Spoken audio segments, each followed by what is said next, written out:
Oh boy. Take number 2. My mic was muted. Not to be dramatic, but the government may already have a database with your name and your money on it. Nobody called you, nobody sent a letter, they just waited. Stay right here because in the next 20 minutes, I'm going to show you exactly how that happened, exactly why it was designed this way, and exactly what you can do about it. Let's talk about it. Hello, hello, hello, my beautiful people. It is your girl, SaVita, your money maven, Navy veteran, survivor, and Olivia Pope of Finance. And welcome to Let's Talk About It Tuesday, where we sip the mimosas. In this case, it is a smoothie. Midday smoothies. And spill the financial tea they definitely did not teach us in school.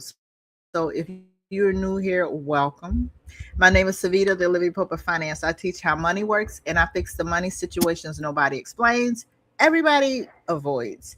And way too many people learn about the hard way. So if you have ever felt like nobody really broke down how money works in plain language, you are in the right place. So today we are talking about something I get questions about literally every single day. And I don't just mean questions on this channel. I mean in my DMs, in conversations, at the kitchen table, from women who did everything right, went to work, stayed at the job, saved into a 401k like they were told to, and still have no idea what they actually have or what's going to happen to that money. So today we're going to fix all of that. So let me tell you what's happening in the country right now, because this is not a theory, this is data. There are 31.9 million forgotten or abandoned 401k accounts sitting in the United States right now. 31.9 million. And those accounts hold, are you ready? $2.1 trillion. The average forgotten account has $66,000 in it, and that number jumped 18% in just the last 3 years. That means the money is growing, and the people it belongs to don't even know it exists. Now, here is where it gets disturbing. So, the federal government found this problem so widespread that they actually built a free database to help people find their own money. It's called the Retirement Savings Lost and Found, and it's sitting at lostandfound.dol.gov, a government database for lost retirement accounts, because the problem got that big. And still, most people have never heard of it. That is the conversation we're having today.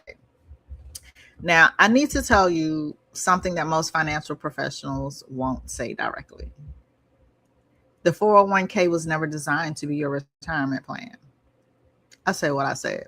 The 401k was created in 1978, Section 401k of the tax code. So it was originally designed as a supplemental savings option for higher income corporate executives.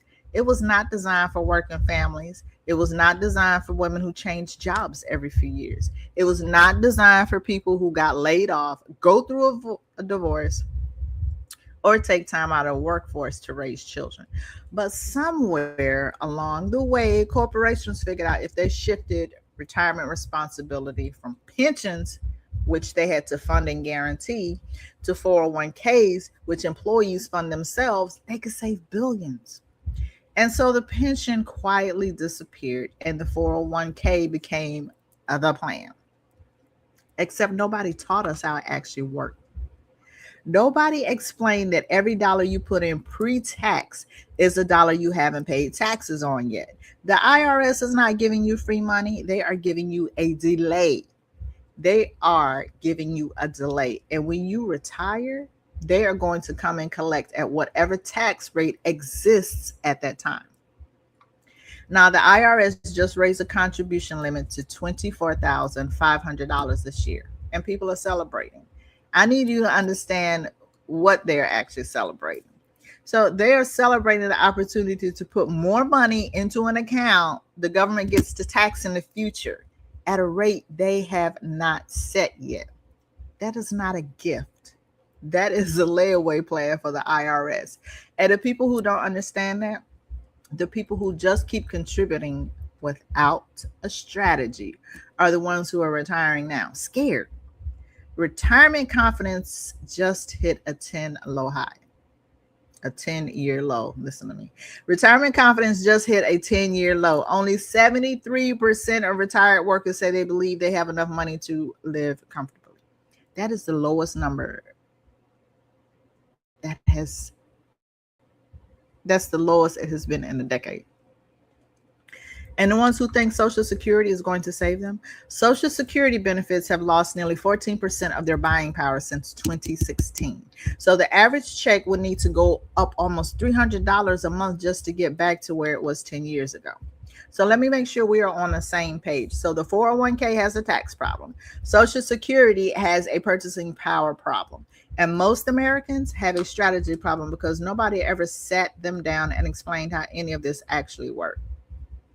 So let me break this down in plain language because this is the part nobody explains. So when you put money into a traditional 401k, here is what is actually happening. One, you put the money in before you pay taxes on it. So that means your paycheck looks a little bigger because less is going to the IRS today. Two, your money grows inside the account. And while it's growing, you don't pay taxes on that growth. That sounds amazing. And in the short term, it is. Number three, when you retire and start pulling that money out, every single dollar you take out gets taxed as income.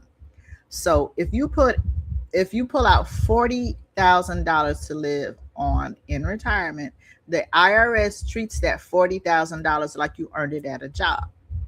And you pay income taxes on all of it. So here's the question they never ask you in the HR orientation. What do you think like taxes? What do you think taxes are going to look like? What do you think tax rates are going to look like in 20 or 30 years? Nobody knows. But here is what we do know. The national debt is over $34 trillion. At some point, the government has to pay that back. And the most logical way they do that is by raising taxes, which means the money you are deferring today could be taxed at a higher rate when you try to use it. That is the 401k tax trap. And it is sitting inside tens of millions of retirement accounts right now. Now, here is what nobody talks about alongside that. There are financial vehicles that allow your money to grow and be accessed in retirement without triggering an income tax event. Now, I'm not going to get into all of that today because that's a whole separate conversation. But I want you to know that the system has options, and most people were only shown one of them. They were shown the 401k in the conversation. Now, your money team deserves to know that that is not the only option on the table. Now, I want to take a moment and talk specifically to the women in the room because there is a reason this conversation lands a little bit differently for us. Women change jobs more frequently than men. We take career breaks for children, for caregiving, for transitions. We go through divorce. We outlive our husbands on average by 5 to 7 years. Every one of those life events is a moment where a 401k account can get left behind. You leave the job. The HR person hands you a folder. You're overwhelmed with everything that is going on in your life. You make a mental note to deal with the account later, and later never comes. It's not a character flaw. That is what happens when nobody explains the urgency, nobody explains the consequences, and nobody follows up. The financial industry was not built for us. It was not built for women who move. It was not built for women who transition, women who rebuild. It was built for someone who stays at one employer for 30 years, retires with a pension, and never has to think about any of this. That person barely exists anymore.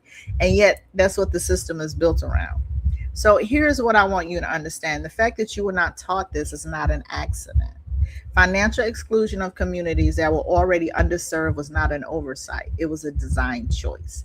The access to financial education, the access to advisors, the access to the tools and strategies that wealthy families use to build and protect wealth, that access was never equally distributed. They call us underserved. I call it intentional. And that's exactly why I'm here, because the information is not secret. It is not just being shared with the right people. Now, I want to share something with you that is a little personal, but I think it will put this in context. So I'm a Navy veteran. When I left the military, I had some things figured out and a lot of things I did not. So what I now know that I did not know is that when Financial transition out of the service is one of the most financially vulnerable moments a veteran can experience, and almost no one prepares you for it. So you go from a system where housing, healthcare, and income are somewhat structured. So to a civilian world where you are fully on your own and the rules are completely different. I have been through financial hardships. I have rebuilt. I have figured out what the hard way looks like. And I made a decision at some point, if I ever had the ability to put that knowledge into someone else's hands before they had to learn the hard way, that is exactly what I was going to do. And that's the whole reason universal wealth exists. It's not about selling something. It's about closing the gap between the people who have access to financial strategy and the people who deserve it but were never shown the door. As far as the 401ks, I help you find it, I help you rescue it, and guarantee that money. That is the work. So let me tell you what happens when you actually understand how this works. First, you stop leaving money behind. So right now, if you have changed jobs more than once in your career, and most people have, there's a chance that you have a 401k account sitting somewhere with your name on it. So you go to lostandfound.dol.gov. You put in your social security number. It's free. It takes 5 minutes. It takes 5 minutes. And you may find out that you have money waiting for you that has been quietly growing for years. That changes things. So second, you start asking better questions about the money you're currently saving. Not just how much should I put in, but what is happening to this money when I retire? What is my tax strategy? What does my income actually look like on the other side? So those questions are what separate the people who retire confident from the people who retire scared. Third, you understand that there are more tools available to you than the ones your HR department told you about. And when you understand that, you stop making decisions by default and you start making decisions by design. Now, some of you are here because you want to understand money better. You want to know how the system works, what your options are, and how to make smart decisions with what you have. So this is exactly what this channel is for. But some of you, and I can feel it, some of you are realizing something else. You're realizing that you're curious about the industry behind the money and how the people who help others build wealth actually build their own lives. And what that looks like to be on the other side of this conversation, the side that does the explaining. And that's a conversation we can have as well. But not today, but the door's open. And I wanted you to know it exists. So before I close out, I want to leave you with some questions. Not just the answer on the camera, just to sit with. So if you have changed jobs more than once in your career, do you know with certainty where every single one of your retirement accounts is right now? If you are currently contributing to a traditional 401k, do you have a plan for the tax bill that is waiting on the other side of that account? If your entire retirement strategy is a 401k and a social security check, what does your plan look like if taxes go up in the next 20 years? And this is the big one. If the people who build wealth, real generational wealth, were using different tools than the ones you were shown, who decided you did not need to know them? That question does not have a comfortable answer, and that is exactly the point. So here's why this matters. So most people spend their lives trying to earn money, but once you understand how money actually works, you start making better decisions with it. You stop saving blindly and start saving strategically. You stop leaving money behind and start recovering what belongs to you. You stop building for the IRS's retirement and start building for your own. If this conversation helped you today, share this with someone who needs to hear it. Follow for more real conversations about money. And I want to hear from you. Drop your thoughts in the comments. Tell me what this brought up for you. And tell me what questions you are walking away with. And meet me back here next Tuesday, because around here, we just don't talk about money. We talk about keeping it, protecting it, and making it work smarter for your future. I'm SaVita, the Olivia of Finance, and I will see you next Tuesday. Bye for now.